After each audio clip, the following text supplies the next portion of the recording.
আপনাদের সাথে প্রতিশ্রুতি দিচ্ছি এবং বলছি এই অনুষ্ঠানটি হতে থাকবে যতদিন পর্যন্ত আমাদের গণতন্ত্র আরো নিশ্চিত হবে এবং যতদিন পর্যন্ত আমাদের গণতন্ত্র স্বাধীনতা সার্বভৌমত্ব প্রতিষ্ঠিত থাকবে ততদিন পর্যন্ত আপনাদের যে অবদান, আপনার সন্তানের যে অবদান, আপনার সন্তানের যে হারিয়ে যাওয়া, আপনার সন্তানের রক্তাক্ত লাশ যেভাবে দাফন করা হয়েছে তাদেরকে বাদ দিয়ে তাদেরকে দূরে রেখে আর কোন অর্জন হতে পারে না, আর কোন কিছু হতে পারে না, কোন কাজ হতে পারে না।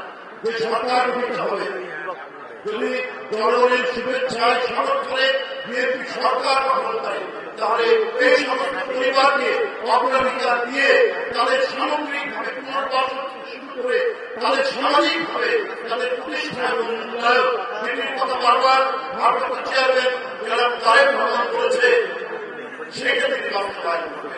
আমরা এখন পর্যন্ত আমরা বিএনপি কর্মী আমরা এখন পর্যন্ত দেখেছি তিনি যখন যেখানে দেখেছেন যখন যেভাবে তার কাছে সংবাদ গেছে আমরা যারা দেশে দেখেছি আমরা খবরের কাগজ পড়ার আগেই তিনি লন্ডন থেকে সংবাদ পেয়ে আমাদেরকে নির্দেশ দিয়েছেন বরিশালে যান, নাহলে বরগুনায় যান, নাহলে কি করে চট্টগ্রামে যান, নাহলে আপনি ওই দিনাজপুরে যান, ওইখানে একজন আহত হয়েছে, ওখানে কেউ মারা গেছে, তখন আমরা সেখানে গেছি।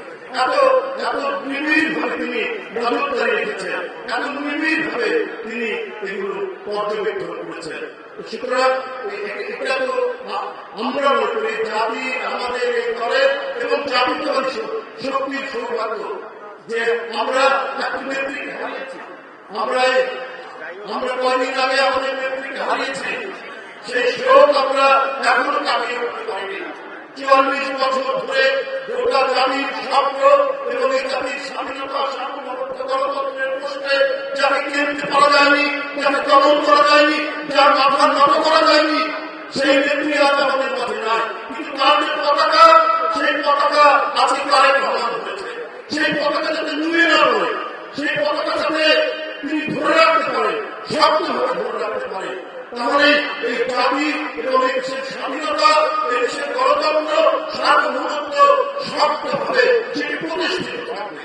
আমরা সেই সহযোগিতা আমরা তাদেরকে করব, কারণ অনেক রক্ত ঋণে আবদ্ধ এই জাতি, এই রক্তের ঋণ পরিষেবা করতে হবে।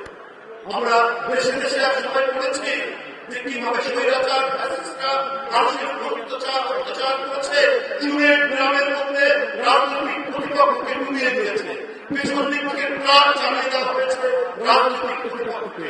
আমরা নিজের চোখে এবার দেখলাম শেখ হাসিনার সেই ভয়াবহ পরিস্থিতি, সন্তানকে মায়ের কোল থেকে, স্বামীকে তার স্ত্রীর কাছ থেকে অথবা সন্তানের কাছ থেকে ধরে নিয়ে গিয়ে পাট খেতে, ধান খেতে, বাস ধানের মধ্যে কিভাবে গুলি করে রাখা হয়েছে, কিভাবে ধরে নিয়ে যাওয়া হয়েছে ইলিয়াসকে, কিভাবে ধরে নিয়ে যাওয়া হয়েছে হুমায়ুন পারভেজকে, কিভাবে ধরে নিয়ে যাওয়া হয়েছে সাইদুল ইসলাম ফিরুকে, জাতিকে, সুমনকে আর অপরান্ত। এই নাম বললে অনেক সময় আমরা সেই বিভীষিকা, সেই ভয়াবহ পরিস্থিতি, সেই ভয়াবহ দিন এবং রাত আমরা দেখেছি। বন্ধুরা আমার আজকে করে আমরা এখানে এসেছি।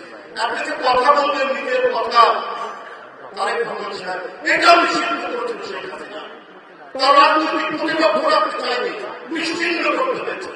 দেশের দিকে একটা ভগ্নস্তূপের মধ্যে বন্দী করে রেখেছিল, চিকিৎসা দেওয়া হয়নি, তাকে ঠিক মতো তাকে খাওয়া দেওয়া হয়নি, তাকে ঠিক মতো তাকে একজন বন্দিদের মানবাধিকার থাকতে হবে, বেগম খালেদা জিয়া সেটা দেওয়া হয়নি।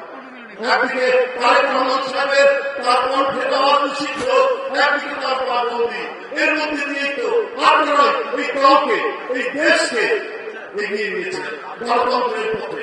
আজকে যখন মুক্তির শ্বাস পেয়েছি 5ই আগস্টের পর থেকে, এটা তো আপনাদের সন্তানদের অবদান, আপনাদের সন্তানের সেই রক্ত মাখা শার্ট, সেই শাড়ি আমাদের আজকে প্রাণের মতো ভাবে আমাদেরকে উদ্বুদ্ধ করে, আমাদেরকে প্রেরণায় আমাদের সামনের দিকে এগিয়ে যায়।